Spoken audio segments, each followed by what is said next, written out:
তোমার নাম থেকে হাতে দিতে হবে বড় হও তোমরা এই হাতে দেবে সালাম ভালোভাবে পড়াশোনা করো salam kita ambil ha salam sejenis salam udah buat putih ভালোভাবে পড়াশোনা করো বড় হও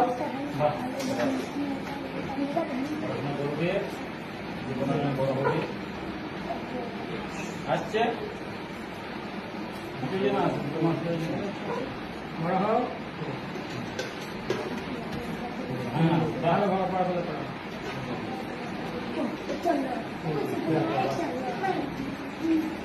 পড়া এগিয়ে যাবি ছাড়বি না মাঝ পথে কাজের মাধ্যমেও পড়া হবে পড়া করতে হবে ভালো বড় হতে হবে ভালো করে পড়া করতে হবে ভালো করে পড়া করো দুর্গা পড়া এগিয়ে যা পড়া হবে ঠিক আছে বলে